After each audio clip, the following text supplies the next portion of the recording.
विधी निर्घटन राक्षधानी भट सुभट आणि छत्रपती पीठ महासन कटकट राक्षसा हनुमंतावर अनेक प्रकारचे शास्त्र टाकू लागले. हनुमंतावर शास्त्र टाकले की पीठ होऊ लागलं. का पीठ होऊ लागलं? हनुमंत वज्रविहीत महाराज वज्रविही असल्यामुळे सगळ्या शस्त्रास्त्राचं पीठ होऊ लागलेलं आहे.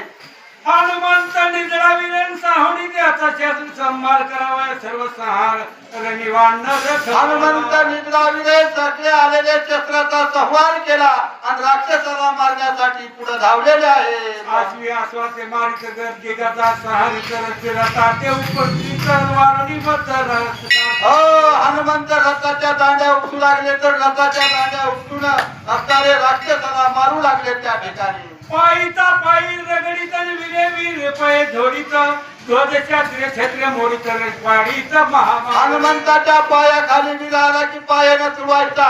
हातामध्ये एक वीर धरायचा, घरघर फिरवायचा, दुसऱ्यावर आपटायचा. अशा प्रकारे हनुमंत राक्षस मारू लागलेले आहेत. हनुमान युद्ध करी भिन्न क्षेत्रे करी भिन्न स्कंदना ते हे कसा रण मर्दन पुत्याचे हनुमंत असं युद्ध करू लागले. सगळे